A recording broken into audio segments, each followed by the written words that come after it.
I love answering student questions. I get a lot of information, not only from the question, but from how the question is asked. And because my goal is to offer transformative learning experiences in my courses, I teach how to ask questions in a way that not only can you get the best answer, but in a way where it actually helps you find your own answer. So that's what I'll be sharing on this episode. So here we go, episode 33, How to Ask Questions. Hi, I'm Karen Rohlf, and welcome to Horse Training in Harmony. This podcast is about you making progress with your horse in a way that you both can love. It's about learning how to move and be in harmony.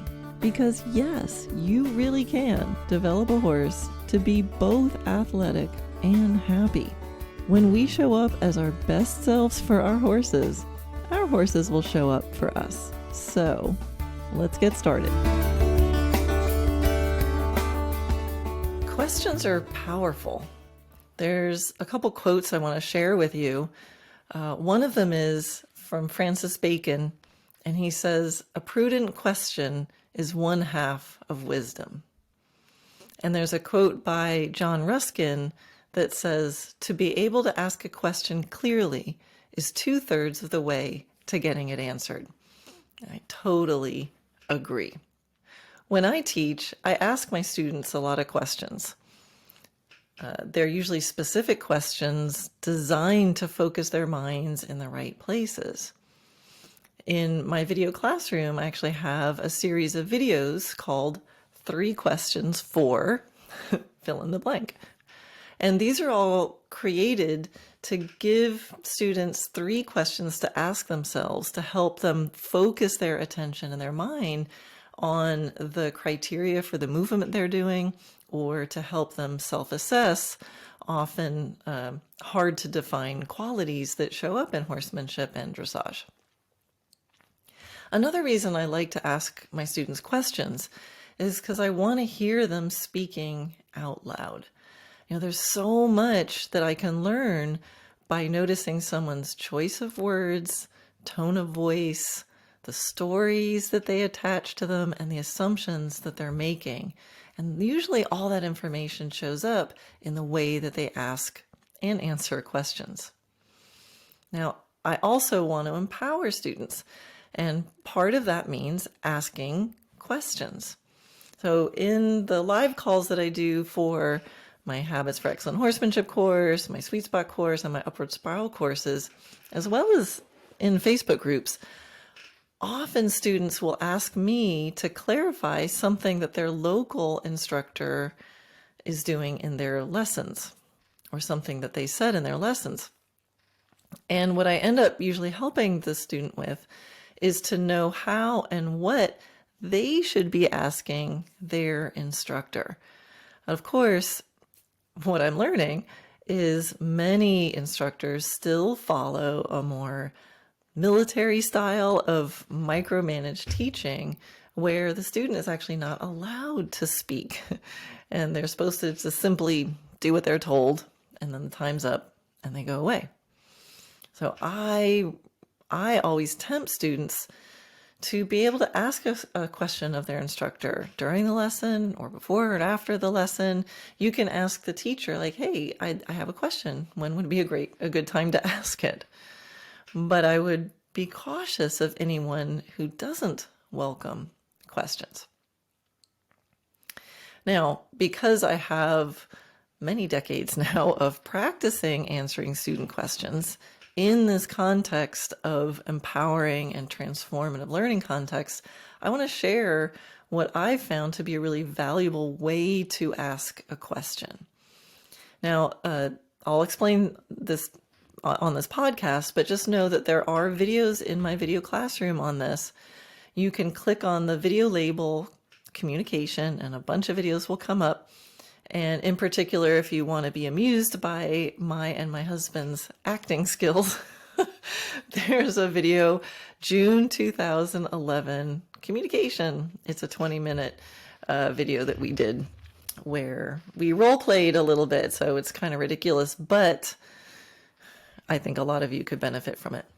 So let's get into how to actually ask a question. How you phrase your question can make all the difference between getting an excellent or appropriate answer and an answer that didn't quite answer what you thought you asked, or maybe not getting the right answer at all.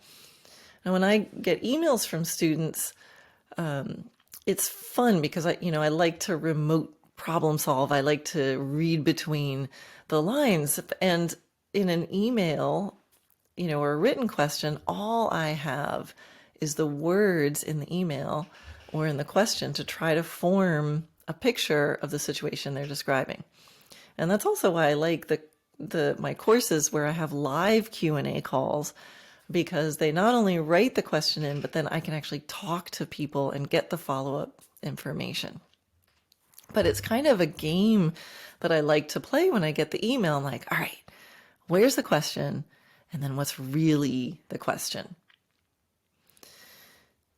But sometimes the hardest part of the process is trying to figure out what the actual question is. And I realized that there were some emails that I would get that were easy to discern, and then other emailed questions were actually really hard to figure out what they were asking. I sometimes send this, show the email to my assistant or to my husband. I'm like, do you see a question mark? I can't find the question mark. And that's a shame, because I really want to help the person. So I decided to look at those emails and try to figure out why some questions were easier to answer than others. It's not about how hard the question was. It's about how hard it was to figure out what the question was. So I've developed this format that can help you easily organize your questions. And if you can easily organize them, not only will you maybe be able to figure out more of the answer yourself, but whoever you're asking will also be able to figure it out. So the first thing to realize is that asking a question is different than telling a story. So in a story, there's a setup, a slow build to often a final and often dramatic conclusion. There's sometimes a hero's journey, right? And we have to kind of hang on to the end to get the total arc of the story. But this is not what you want to do when asking a question. You want to think more about how a newspaper works. Well, at least the good old-fashioned newspapers, not the opinion pieces. Just good old-fashioned, boring, AP press reporting.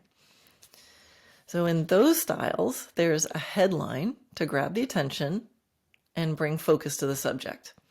Then the first paragraph says the most important things you need to get the picture. And then the rest of the article, as you read, will give finer and finer extra details. And this is what's called the inverted pyramid. You put the most information at the top, and the details get, quote, less important as you go on. But you do want to still include them because they are important pieces of the puzzle, especially when you're asking a question. So if you send in your questions organized this way, it'll really help me or any other teacher to know, to be able to focus quicker, more easily. If I know what the question is and what the problem is right away, then as I read the rest of it, I know what I'm supposed to be looking for. It'll give meaning to all the other details that you might give. Otherwise, I'm not going to know what's the pertinent information and what's not. And by the time I get through the whole story, then I get to the question. I'm like, oh, now I got to go read it again with a new set of ears. And, again, we want to be concise. We want to make it easy. I'm trying to answer your question. Make it easy for me. Now, before I get into the format for how to ask the specific question for you and your horse, I want to differentiate between a general question and a specific question about you and your horse, because those are kind of two different categories. Now, if you're asking a general technique or philosophy or theory question, I'm going to tempt you to make sure that you've done your research first. So in other words, if you ask a question such as, what does collection mean? Or how do you start a horse? You need to understand that those are really big questions. I get those on Facebook a lot. What are your thoughts on bits? So those are big, big questions. And if I want to answer them fully, and I love answering questions and I want to give a good answer, but that's like a thesis, that's a dissertation. There's a lot of ground that you need to cover in answering a question like, what does collection mean? And there are entire books on those subjects. It's an in-depth thing. So if I don't answer it fully, the Facebook comment kind of version, then I might say something like, collection equals carrying weight on the hind end, or how to start a horse, from the beginning. And sometimes those short answers will maybe come off a little snarky, but, sometimes a little information is actually worse than none. So if the person that you're asking that general question to has a website, has written a book, has a blog, has a podcast, has DVDs, has articles, search them first. Find out what you can find out on your own. Curiosity or investigative behavior is a great thing to practice. And then if you've done your research and you still have a question, then you're going to be able to ask a much more precise question in regards to your particular situation that'll have a much better chance of resulting in a meaningful answer. I remember watching, I was an auditor for a Philip Carl clinic. I've been to a few of his clinics, and he often does a Q&A. And I can remember, someone would ask the question and, they send the questions in, he'd pick the question, and the person would stand up. And if they asked a question, let's say they asked, what's collection? The first thing he would say is, have you read my book? And if they, said yes, then he might say, well, what questions do you have, beyond what's written in the book? But if they said, no, I haven't read the book, he'll go, well, that's in chapter 3, part 2, go read it. And then if you still have questions, ask me. And I often will answer a question like that. I have so many training videos. I have a book. I have courses. So a lot of times I'll answer a question of going, well, there's a video in the classroom, June 2011, communication, go check it out. And here's the thing, that's not at all meant to be an avoidance of the question or a disrespect or laziness. In fact, it's just the opposite. It means that I realize that this is an important question that students have. And in knowing that this is a question that's important to students, I actually sat myself down, or whoever it is, took the time to organize my thoughts, write the book, edit it, re-edit it, make a video, edit the video, reshoot some video just to make sure it's clear, put in graphics, and put it somewhere where you can access it at any time.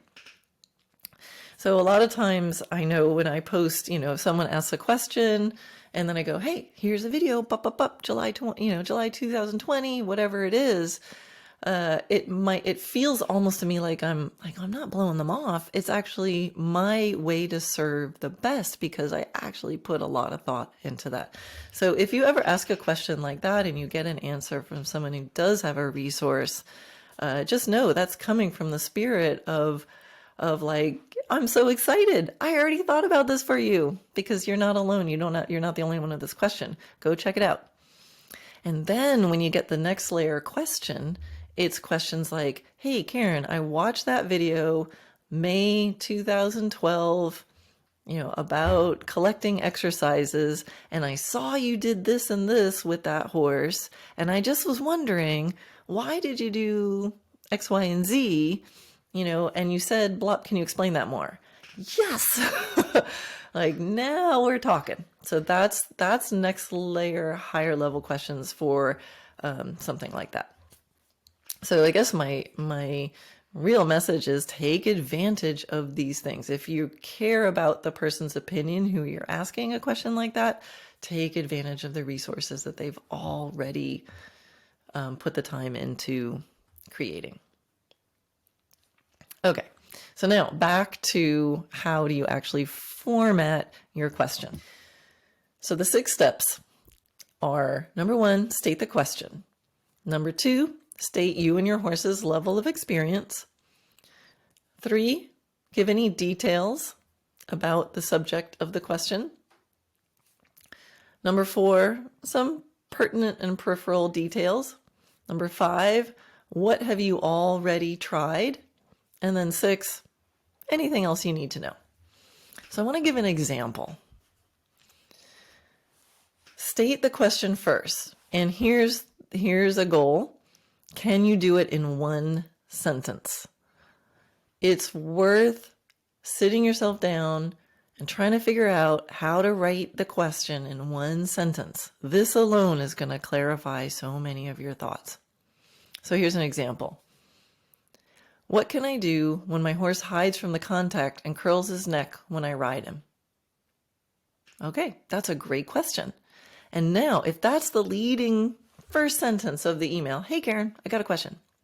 What can I do when my horse hides from the contact and curls his neck when I ride him? Now, as I read everything else in the email, I already know what the question is and which is going to be information I need to pay attention to and which isn't. And I'm going to be looking for clues as to how to best answer that question that I already know. All right, next, number 2, the brief description of your level of experience. This is important. It kind of gives me the context. So for example, and I'm just making this up, these are like typical questions. Names have been changed to protect the innocent. I just passed my level 3 in Pirelli, and I've never ridden a horse in connection with the reins before. This horse was trained in Western Pleasure until I bought him 3 months ago. All right, now I have some context. So that could be, I've ridden 3rd level dressage. It could be I'm a Grand Prix rider. It could be I'm just started training level. So you got to say something that kind of lets me put you on the map somewhere. And that will help me figure out where you are and how best to answer the question. And it'll help me understand what kinds of exercises to give you, to solve this. All right, the next is to give specifics about the issue in your question. For this step, see if you can do it in bullet points. They don't even have to be complete sentences. Bullet points are great. So for example, this person could say, he curls up in the halter and the bit, but he's worse in the bit. Next bullet point, I use a regular snaffle, kind of medium thickness. Next bullet point, it happens every time. It doesn't seem to matter if he's having an introverted or extroverted day, but it's worse when he's introverted. All right, more really pertinent information. I don't need the story. I just need the information. So, more peripheral details, still in bullet points. Bullet point 1, I can get him to stretch online. He does pretty well, but even then, sometimes his nose wants to go behind the vertical. Bullet point 2, he sometimes pins his ears when I do online work and when I try the basic alignment exercise. That's a Dressage Naturally exercise. 3rd bullet point, our freestyle's great. His impulsion's good, although he does tend to be a little on the woe side of things. And the 4th bullet point, I trust him. I feel really safe on him. All right, good information to have. So this is where you want to just list things that pop into your head that you think might be important for me to know. So this layer of information really gives the reader a clearer big picture of you and your horse. All right, now tell me what you've already tried. Still bullet points. I am such a fan of the bullet point. So, example bullet points for this topic could be, number 1, I've played with these different bits, this, and this. He seems to be best in this kind of bit. Number 2, I read your book and I've played with the information in that and DVD number 1 about riding in connection with the reins. Good to know. Number 3, bullet point. I've played with combing the reins or milking the reins, but then he only seems to alternate between rooting and curling. Okay, so I know a little bit of a, technique. And the last, and then another bullet point could be, I've been alternating from freestyle, riding with no reins, to riding connection, but he still just always thinks he's supposed to curl up. And then the last bullet point of something they've been doing is, I've been doing Pilates to become more stable in my seat. Sometimes I feel wobbly, and I thought that maybe that was making my hands unsteady. Great information to have, right? So I already know this person is thinking about their own position and they're doing some cross training.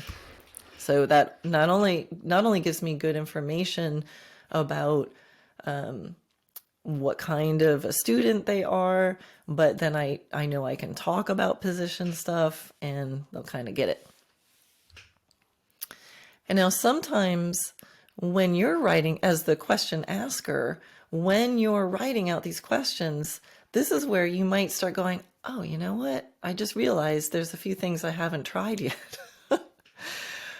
So this is often where students will say, is when I was writing out the bullet points for what I've already tried, that I realized that there's only 2 things on the list and there's a whole bunch of other ideas of what I could try. All right. So then the last part of this format is the anything else that I need to know. All right. Now you can write a narrative. Now you can tell a story. So an example of this section could be this. They could write, this is really frustrating. I feel like I need to be light with my hands. My other teacher, a lower level dressage trainer, says I need to make him take the contact and really drive him from behind. I understand he needs to be engaged, but it feels wrong. My horse seems to get worse even when the teacher rides him in this way, and he refuses to go forward at all. I'm 60 years old, and I've fox hunted all my life, but never rode dressage. I bought this horse because he's so smooth, sweet, and calm, and I thought I could play with a little dressage with him since I don't care to go bombing through the fields anymore. It just has to be easier than this.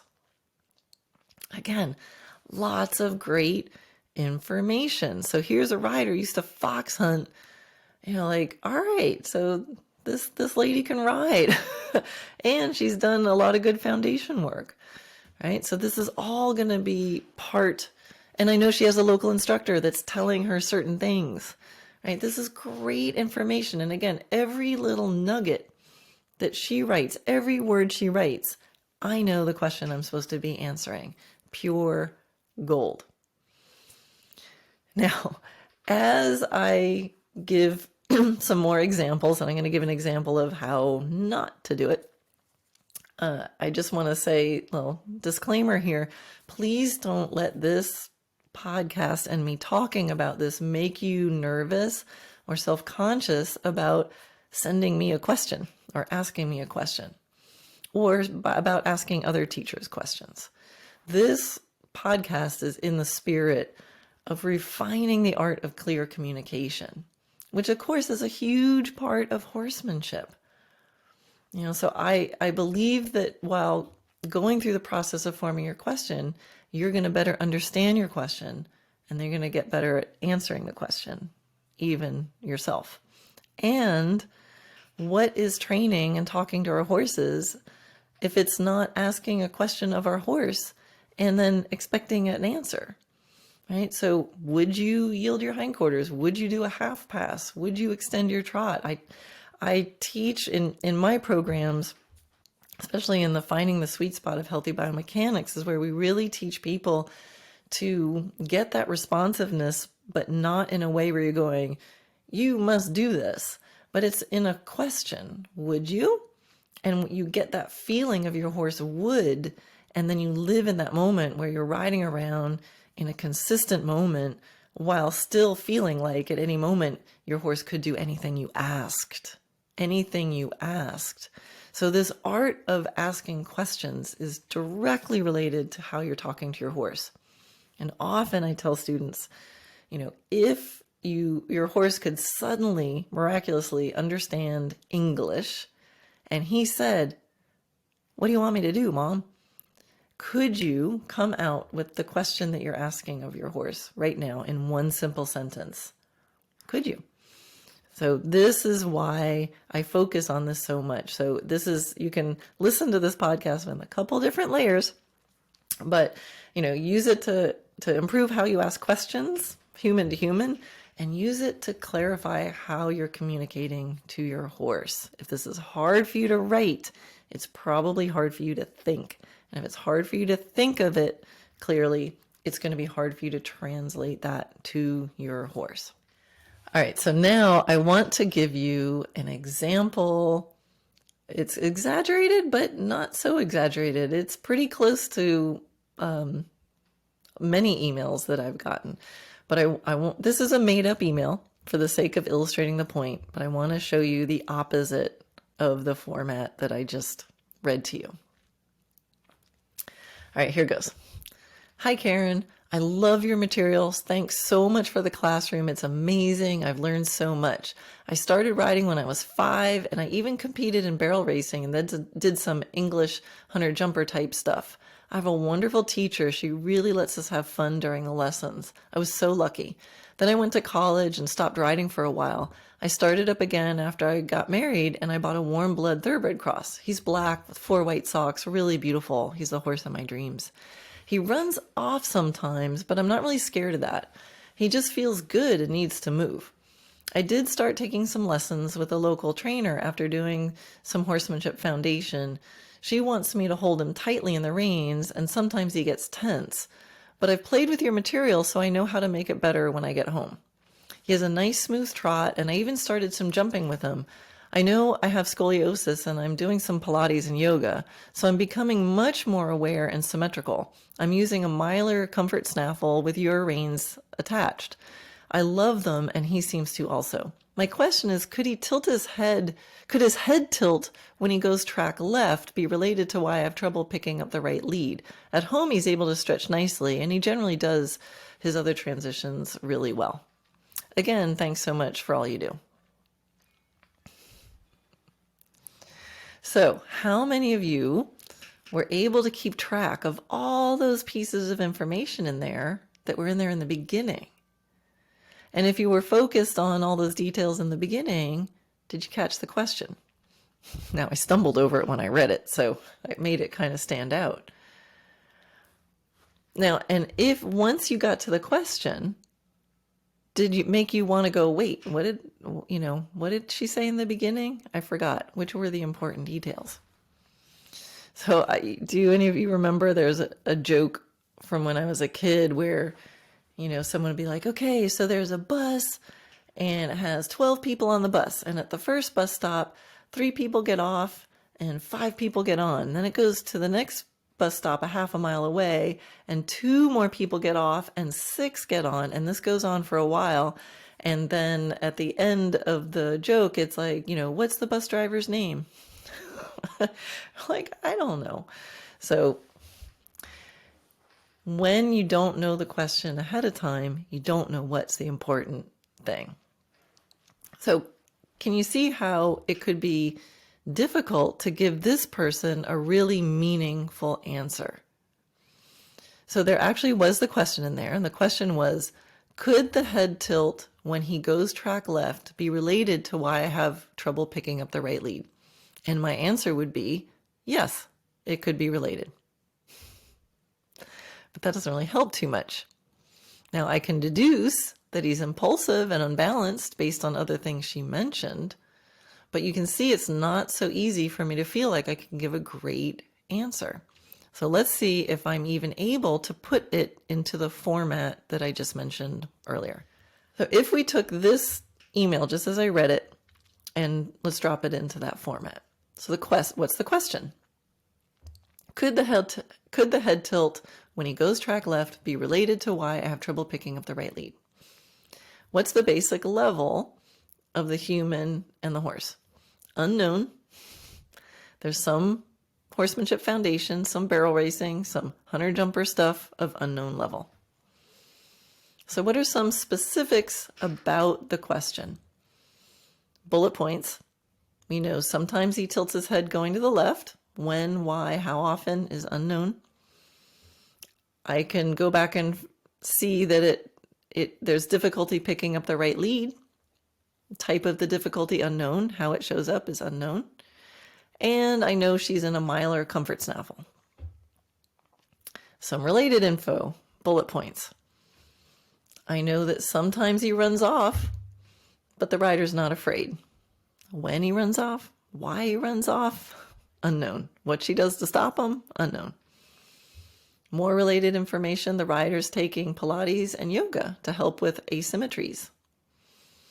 I know that during lessons, things get tense and tight. The reins are being held tight. And I know at home, she lets him stretch a lot. And I know that other transitions are okay. Next section, what she already tried, unknown.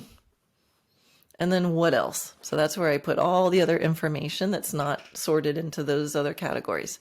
She started riding when she was 5, competed, had a wonderful teacher when she was young, used to be fun. She took a break from riding for a while. It's a warm-blood thoroughbred cross with 4 white socks, and he's black. He's beautiful. He has a nice smooth trot. She's done a little jumping.